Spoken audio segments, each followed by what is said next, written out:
Okay, நம்ம first unit first chapter இருக்கோம் இல்லையா, reproduction in plant. இந்த யூனிட்ல asexual and sexual reproduction இந்த சாப்டருக்குள்ள இருக்கும்ல. இதுல நம்ம asexual reproduction, vegetative reproduction கம்ப்ளீட்டா படிச்சிட்டோம். அடுத்து sexual reproductionல தான் இப்ப படிச்சிட்டே இருக்கோம் இல்லையா. அதுலயும் 3 process இருக்கும். ஒன்னு free fertilization structure and events, second one fertilization, third one post fertilization. Okay, நம்ம free fertilization structure and events male and female ரெண்டுதுமே படிச்சு முடிச்சிட்டோம். இப்போ fertilization குள்ள இருக்கோம் இல்லையா. what about fertilization? நம்ம சின்ன கிளாஸ்ல இருந்தே படிச்சிட்டே வரதுதான் fertilization. Fertilization in the sense, what is the definition of fertilization? Yes, fusion of male and female gametes தான் fertilization. நம்ம செகண்ட் சாப்டர் படிக்கும்போது ஏஞ்சியோஸ்பெர்ம்ல டபுள் ஃபெர்டிலைசேஷன் process பிரசன்ட்டா இருக்கும், ஜிம்னோஸ்பெர்ம்ல ஆப்சென்ட்டா இருக்கும் அப்படினு படிச்சிருக்கோம். ஏஞ்சியோஸ்பெர்ம் டபுள் ஃபெர்டிலைசேஷன் இது மூணுமே உங்களுக்கு வேர்ட் ரொம்ப ஃபெமிலியரான வேர்ட் தான். இங்க நமக்கு ஃபெர்டிலைசேஷன் என்றது ரெண்டு இடத்துல நடக்கும், அதனால தான் double fertilisation which takes place in angiosperms அப்படி டேர்ம் பண்ணிருப்பாங்க. அதாவது நமக்கு வந்து டெவலப்மென்ட் ஆஃப் மேல் கேமெட்டோஃபைட் படிக்கும்போது ஒரு போலன் கிரைன் 2 செல்ட் ஸ்டேஜ்லயோ இல்ல 3 செல்ட் ஸ்டேஜ்லயோ ரிலீஸ் ஆகும் அப்படினு படிச்சோம் இல்லையா. ஓகே, எய்தர் 2 செல்ட் ஸ்டேஜ்ல ரிலீஸ் ஆனாலோ இல்ல 3 செல்ட் ஸ்டேஜ்ல ரிலீஸ் ஆனாலோ ஒரு போலன் டியூப் ஃபீமேல் கேமெட்டோஃபைட்டை ரீச் ஆகிறதுக்கு முன்னாடியே அதுல நமக்கு ரெண்டு மேல் கேமெட்ஸ் ஃபார்ம் ஆகும். இந்த ரெண்டு மேல் கேமெட்ஸும் ஃபீமேல் கேமெட்டோஃபைட் குள்ள இருக்கிற 2 டிஃபரண்ட் காம்போனன்ட்டோட ஃபியூஷன்ல இன்வால்வ் ஆகிறதுனால, ஃபெர்டிலைசேஷன்ல இன்வால்வ் ஆகிறதுனால இந்த ஏஞ்சியோஸ்பெர்ம்ஸ்ல நடக்கிற ஃபெர்டிலைசேஷனை டபுள் ஃபெர்டிலைசேஷன் அப்படின்னு டேர்ம் பண்ணுவாங்க. இந்த டபுள் ஃபெர்டிலைசேஷன் ப்ராசஸ்ல நமக்கு நிறைய ஈவெண்ட்ஸ் இன்வால்வ் ஆகும். அந்த ஈவெண்ட்ஸ் பத்தி ஜஸ்ட் ஒரு அவுட்லைன் மட்டும் இந்த கிளாஸ்ல பார்க்கலாம். அதுல எப்படிலாம் டீட்டெயிலா நடக்கும்ன்றது அடுத்தடுத்த கிளாஸ்ல நம்ம படிக்கலாம்.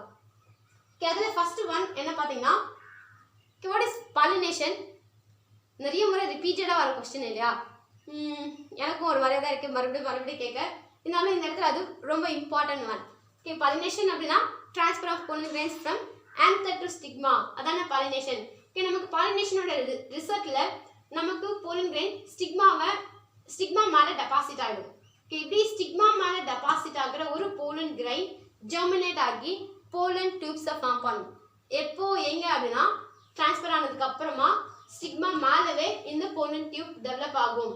அதுதான் first step, germination of pollen grains to form pollen tubes in stigma and stigma. அது ஃபர்ஸ்ட் ஸ்டெப். செகண்ட் என்ன சொல்லிருப்பாங்க அப்படின்னா, இங்க ஜெர்மினேட் ஆகி ஃபார்ம் ஆகுற pollen tube ஸ்டைல்குள்ள க்ரோ ஆகும். அது செகண்ட் ஸ்டெப். அதான் growth of pollen tube in the style, அது செகண்ட் ஸ்டெப்பா இருக்கும். ஸ்டைல்குள்ள உள்ள வளர்ந்து வர இந்த pollen tube ஃபர்தரா எப்படி க்ரோ ஆகும் அப்படின்னா towards micropyle. What is micropyle?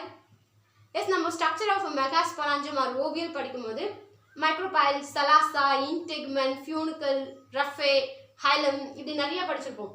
அதுல micropyle இருந்து integument enclose ஆகாம இருக்கிற ஒரு போரை தான் micropyle அப்படின்னு நம்ம படிச்சிருக்கோம் இல்லையா. இந்த ஏன் வந்து towards micropyle சொல்லிருக்காங்க அப்படின்னா, நமக்கு ஓவலோட ஸ்ட்ரக்சர் டிஃப்ரெண்ட் மேனர்ல இருக்கும். ஸ்ட்ரெயிட்டா இருக்கலாம், இன்வெர்ட்டடா இருக்கலாம், இப்படி ஹாரிசான்டலா, அதாவது ஆர்த்தோட்ரோபஸ், அனாட்ரோபஸ், செமி அனாட்ரோபஸ், ஸ்காம்பைலோட்ரோபஸ், செசினோட்ரோபஸ், இப்படி நிறைய டைப்ஸ் ஆஃப் ஓவியல்ஸ் இருக்கும் இல்லையா. ஒரு ஓவியல் என்ன டைப் ஆஃப் ஓவியலா இருந்தாலும் அதுல மைக்ரோபாயில் என்ன பொசிஷன் இருந்தாலும் அந்த மைக்ரோபாயில நோக்கி இந்த pollen tube grow ஆகும். அதுதான் third one growth of pollen tube towards the micropyle. அதுதான் direction of pollen tube towards the micropyle of ovules. இது தேர்ட் ஸ்டெப்பா இருக்கும். இப்படி மைக்ரோபாயில் வரைக்கும் க்ரோ ஆன இந்த pollen tube ஃபர்தரா எங்க மூவ் ஆகும் அப்படின்னா சினர்ஜிட்ஸ்குள்ள என்டர் ஆகும்.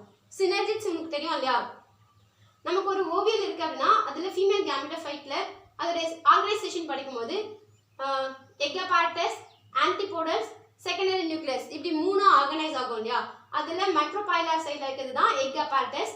எக்அபார்டஸ்ல எக்ன்றது சென்டர்ல இருக்கும், எக்கோட ரெண்டு சைடுல இருக்கிறது சினர்ஜிட்ஸா இருக்கும். இப்படி எக்கோட ரெண்டு சைடுல இருக்கிற ஏதாச்சும் ஒரு சினர்ஜிட்ஸ்குள்ள இந்த pollen tube என்டர் ஆகுன்றது தான் fourth step, entry of pollen tube into the one of the synergids of embryo sac, fourth one இருக்கும். ஃபிஃப்த்ல என்ன சொல்லிருப்பாங்க அப்படின்னா, இப்படி சினர்ஜிட்ஸ்குள்ள என்டர் ஆன pollen tube குள்ள தான் மேல் கேமெட்ஸ் இருக்கும். இந்த pollen tube குள்ள ரெண்டு மேல் கேமெட்ஸ் இருக்கும், as well as ஒரு pollen நியூக்ளியஸ் இருக்கும். இந்த ரெண்டு மேல் கேமெட்ஸையும் ரிலீஸ் பண்றது தான் ஃபிஃப்த் ஒன்னா இருக்கும். discharge of male gametes வந்து fifth process. Discharge ஆகிற male gametes அது ஒன்று எக்கோடையும் இன்னொன்று செகண்டரி நியூக்ளியஸோட ஃபியூஸ் ஆகிறது தான் சிக்ஸ்த் ஸ்டெப்பாக இருக்கும். That is double fertilization. In other words, syngamy and triple fusion sixth process-ஆக இருக்கும். Syngamyன்றது என்ன அப்படின்னா இந்த ஃபீமேல் கேமிட்டோஃபைட்குள்ள இருக்கிற எக் அப்பார்டஸ்ல இருக்கிற சென்டர்ல இருக்கிற எக்கோட ஒரு மேல் கேமிட் ஃபியூஸ் ஆகும். அதுதான் சிங்காமி. சிங்காமியோட ரிசல்ட்ல நமக்கு ஜைகோட் டெவலப் ஆகும். ஜைகோட் ஃபர்தரா டிவைட் ஆகி எம்ப்ரியோவா ஃபார்ம் ஆகும். இது ஒரு ஃபர்டிலைசேஷன். இன்னொரு மேல் கேமிட் எதோட ஃபியூஸ் ஆகும் அப்படின்னா செகண்டரி நியூக்ளியஸோட ஃபியூஸ் ஆகும். Secondary nucleus already diploid condition இருக்கும். எப்படி டிப்ளாய்ட் கண்டிஷன் இருக்கும்? கேமிட்டோஃபைட் அப்படின்னாவே ஹப்ளாய்டு தானே. இது மட்டும் எப்படி டிப்ளாய்டா இருக்கும் அப்படின்னா நம்ம வந்து எம்ப்ரியோ 8 செல்டு ஸ்டேஜில் படிக்கும்போது 3+3 ஆர்கனைஸ் ஆகும். ஃபோர்த் ஒன் சென்ட்ரலில் லைடாக இருக்கும். Upper polar nuclei and lower polar நியூக்ளியாக இருக்கும். இந்த ரெண்டு போலார் நியூக்ளியும் ஃபியூஸ் ஆகி நமக்கு 2n கண்டிஷனில் இருக்கிற செகண்டரி நியூக்ளியஸ் ஆர் போலார் நியூக்ளியஸை ஃபார்ம் பண்ணும். இந்த செகண்டரி ஆர் போலார் நியூக்ளியஸோட செகண்ட் மேல் கேமிட் ஃபியூஸ் ஆகும். 1n + 2n அப்போ 3n ஃபார்ம் ஆகுமா? 3 நியூக்ளியஸ் ஃபியூஸ் ஆகிறதுனால தான் இந்த ஃபியூஷனை ட்ரிபிள் ஃபியூஷன் அப்படின்னு டேர்ம் பண்ணிருப்பாங்க. இது ரொம்ப இம்பார்ட்டன்ட் 1 மார்க் கொஸ்டினாக இருக்கும். ட்ரிபிள் ஃபியூஷனோட ரிசல்ட்ல நமக்கு என்ன கிடைக்கும் அப்படின்னா பிரைமரி எண்டோஸ்பெர்ம் நியூக்ளியஸ் கிடைக்கும். இந்த பிரைமரி எண்டோஸ்பெர்ம் நியூக்ளியஸ் ஃபர்தரா டிவைட் ஆகி நமக்கு எண்டோஸ்பெர்ம் ஃபார்ம் பண்ணும். இந்த எண்டோஸ்பெர்ம் டிஷ்யூ தான் க்ரோ ஆகிற எம்ப்ரியோக்கு தேவையான நியூட்ரியன்ட்டை ப்ரொவைட் பண்ணும். Endosperm is triploid in nature, zygote is diploid nature. ஏன்னா எக்கும் 1n கண்டிஷனில் தான் இருக்கும், மேல் கேமிட்ஸும் 1n கண்டிஷனில் தான் இருக்கும். 1n + 1n 2n கண்டிஷன் இருக்கிற ஜைகோட் டெவலப் ஆகும். இங்க செகண்டரி நியூக்ளியஸ் 2n கண்டிஷன்லயும் மேல் கேமிட்ஸ் 1n கண்டிஷன் இருக்கிறதுனால 2n + 1n 3n கண்டிஷன் இருக்கிற ட்ரிபிள் ஃபியூஷன் ஃபார்ம் ஆகும். ட்ரிபிள் ஃபியூஷனோட ரிசல்ட்ல பிரைமரி எண்டோஸ்பெர்ம் நியூக்ளியஸ் இது 3n கண்டிஷன் இருக்கும். இது ஃபர்தரா டிவைட் ஆகி ஃபார்ம் ஆகிறது எண்டோஸ்பெர்ம் டிஷ்யூ, அதுவும் 3n கண்டிஷன் இருக்கும். which means என்ன மேனர்ல டிவைட் ஆகும்? மைட்டாட்டிக் மேனர்ல டிவைட் ஆகும். இதனால தான் எண்டோஸ்பெர்ம்ல நடக்கிற ஃபர்டிலைசேஷனை double fertilisation. Syngamy and triple fusion ரெண்டு ஃபியூஷன் ப்ராசஸ் இருக்கிறதுனால இதை டபுள் ஃபர்டிலைசேஷன் அப்படின்ட்டு பண்ணிருக்காங்க. இந்த case is present in angiosperms, absent in gymnosperms. இதில் உங்களுக்கு போலன் பிஸ்டல் இன்டராக்ஷன் சொல்லக்கூடிய ஒரு இம்பார்ட்டன்ட் கொஸ்டின் இருக்கும். இது என்னன்னு பார்த்தீங்கன்னா ஒரு போலன் கிரெயின் ஸ்டிக்மா மேலே டிரான்ஸ்ஃபர் ஆனதுக்கு அப்புறமா அது ஜெர்மினேட் ஆகி ஃபார்ம் பண்ணுற போலன் டியூப்ஸ் ஓவியஸ்குள்ள என்டர் ஆகிற வரைக்கும் நடக்கிற ஈவெண்ட்டை தான் போலன் பிஸ்டல் இன்டராக்ஷன்ஸ் அப்படின்னு டேர்ம் பண்ணியிருப்பாங்க. இந்த போலன் பிஸ்டல் இன்டராக்ஷன் என்னது டைனமிக் ப்ராசஸாக இருக்கும். டைனமிக் அப்படின்னா உங்களுக்கு தெரியும் இல்லையா, சேஞ்ச் ஆகக்கூடியது. ஒரு ஸ்டிக்மா மேலே எந்த போலன் கிரெயின்ஸ் வருது depends on pollen grain, depend on species. அது ஸ்பீஷியஸை பேஸ் பண்ணி போலன் கிரெயினை பேஸ் பண்ணி இந்த போலன் பிஸ்டல் இன்டராக்ஷன் வேரி ஆகும். அதனால தான் இதை டைனமிக் ப்ராசஸ் அப்படி டேர்ம் பண்ணியிருக்காங்க. இந்த டைனமிக் ப்ராசஸ்க்கு ரெஸ்பான்சிபிளா ஆர் போலன் பிஸ்டல் இன்டராக்ஷனுக்கு ரெஸ்பான்சிபிளா ஒரு புரோட்டீனேஷியஸ் காம்பவுண்ட் இருக்கும். அந்த புரோட்டீன் காம்பவுண்ட் எங்கேருந்து டிரைவ் ஆகும் அப்படின்னா டப்பிட்டம் கிட்டேருந்து டிரைவ் ஆகும். ஒரு மீஃபர் டப்பிட்டம். டப்பிட்டம் என்னது? எஸ்டிஎஸ் ஆஃப் மெச்சூர் படிக்கும்போது ஆங்கர் வால் லேயர்ஸ் படிச்சிங்க இல்லையா, எபிடமஸ், எண்டோதிஷியம், மிடில் லேயர், டப்பிட்டம். ஒரு ஆங்கர் வாலோடைய இன்னமோஸ்ட் லேயர் தான் டப்பிட்டமாக இருக்கும். அந்த டப்பிட்டம் சில காம்போனண்ட்டை கான்ட்ரிபியூட் பண்ணுவோம் இல்லையா, என்னென்ன ஸ்போரோபோலின், போலின்கிட், ட்ரைஃபின், இதோட சேர்த்து இன்கம்பேட்டபிலிட்டியை கண்ட்ரோல் பண்ணுறதுக்கு ரெஸ்பான்சிபிளாக இருக்கக்கூடிய சில ப்ரோட்டீனேஷியஸ் காம்போனண்ட்டையும் அந்த டப்பிட்டம் கான்ட்ரிபியூட் பண்ணும்.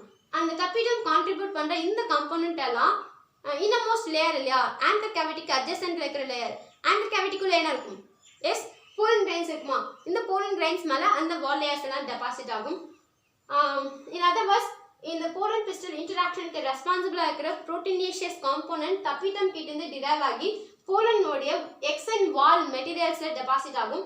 இந்த போலனோட எக்ஸன் வால் மெட்டீரியலில் இருக்கக்கூடிய அந்த புரோட்டீனேஷியஸ் காம்போனன்ட் தான் ஒரு போலன் கிரைன் சசப்டபிளா இல்லையா, கம்பேட்டபிளா இல்லை இன்கம்பேட்டபிளா என்றதை டிட்டர்மைன் பண்ணுற ஒரு ஃபேக்டராக இருக்கும். which is derived from tapetum, which is present surface of pollen grains. Pollen grain ஓட எக்ஸன் வால் லேயர்ல டெபாசிட்டடா இருக்கிற புரோட்டீனேஷியஸ் காம்போனன்ட் தான் ஒரு pollen grain ரெகக்னைஸ் பண்றதுக்கோ இல்ல ரிஜெக்ட் பண்றதுக்கோ ரெஸ்பான்சிபிளா இருக்கும். இதுதான் நம்ம ஃபங்க்ஷன்ஸ் ஆஃப் டப்பிட்டம்ல கூட படிச்சிருப்போம். ஒரு pollen grain சசப்டபிளா இல்லையா, கம்பேட்டபிளா இல்லை இன்கம்பேட்டபிளா என்றது ரெகக்னைஸ் பண்றதுக்கும் ரிஜெக்ட் பண்றதுக்கும் ஒரு ரியாக்ஷன் இருக்கும். அதுதான் ரெக்கக்னிஷன் ரிஜெக்ஷன் ரியாக்ஷன் அப்படின்னு டேர்ம் பண்ணியிருப்பாங்க. அதுக்கு ரெஸ்பான்சிபிளாக இருக்கிற ப்ரோட்டீன்ஸ் டப்பிடம் கிட்ட இருந்து டிரைவ் ஆகி போலனுடைய எக்ஸ் அண்ட் வால் மெட்டீரியல்ஸில் ஃபவுண்டர் ஆகும். இதுதான் ரெக்கக்னைஸ் பண்ணும். அது ரெக்கக்னைஸ் பண்ணி ஓகே பண்ணிச்சு அப்படின்னா ஒரு போலன் கிரெயின் ஜோமினேட் ஆகி க்ரோ ஆகத்தை அது ப்ரொமோட் பண்ணும். அது ரிஜெக்ட் பண்ணுது அப்படின்னா அந்த போலன் கிரெயின்ஸ் ஜோமினேட்டும் ஆகாது, க்ரோவும் ஆகாது, ஃபர்டிலைசேஷனும் நடக்காது. அது இன்ஹிபிட் பண்ணும். ஒரு போலன் கிரெயினுடைய க்ரோத்தை ப்ரொமோட் பண்ணுறதுக்கோ இல்லை இன்ஹிபிட் பண்ணுறதுக்கோ ரெஸ்பான்சிபிளாக இருக்கிறது ப்ரோட்டீனேஷியஸ் காம்போனன்ட். அந்த ப்ரோட்டீனேஷியஸ் காம்போனன்ட் தான் அந்த ஒரு போலன் கிரெயினுடைய க்ரோத் அண்ட் ஜோமினேஷன் அண்ட் க்ரோத்தை ரெக்கக்னைஸ் பண்ணும். ரெக்கக்னைஸ் பண்ணுறதுன்றது டைனமிக் ப்ராசஸ். ஒரு ஸ்டிக்மா மேலே டெபாசிட் ஆகிற போலன் கிரெயினுடைய கண்டிஷனை பொறுத்து அது சூட்டபுளாக இல்லை, கம்பேட்டபிளாக இல்லை, இன்கம்பேட்டபிளாங்கிறத டிட்டர்மைன் பண்ணும். ஓகே, அது கம்பேட்டபிளாக இருந்துச்சுன்னா போலன் கிரெயின் ஜோமினேட் ஆகும், போலன் டியூப் க்ரோ ஆகும், ஃபர்டிலைசேஷன் நடக்கும், எம்ப்ரியோ எண்டோஸ்பெர்ம் டெவலப் ஆகும். சப்போஸ் அது இன்கம்பேட்டபிளாக இருக்குது அப்படின்னா அது ரிஜெக்ட் பண்ணிடும், இன்ஹிபிட் பண்ணிடும். அப்போ போலன் கிரெயினோடைய ஜோமினேஷனையும் அது இன்ஹிபிட் பண்ணும், க்ரோத்தையும் இன்ஹிபிட் பண்ணும். அப்போ ஃபர்டிலைசேஷன் ப்ராசஸ் நடக்காது, ஃபர்தராக எம்ப்ரியோவோ இல்லை எண்டோஸ்பெர்மோ டெவலப் ஆகாது. இதுதான் ஃபர்டிலைசேஷனுடைய இன்ட்ரோடக்ஷன். இதில் நடக்கிற ஒரு ஈவெண்ட்லையும் என்னென்ன ப்ராசஸ் நடக்குதுன்றது டீட்டெயிலாக நம்ம நெக்ஸ்ட் கிளாஸில் பார்த்துக்கலாம். Yes, thank you.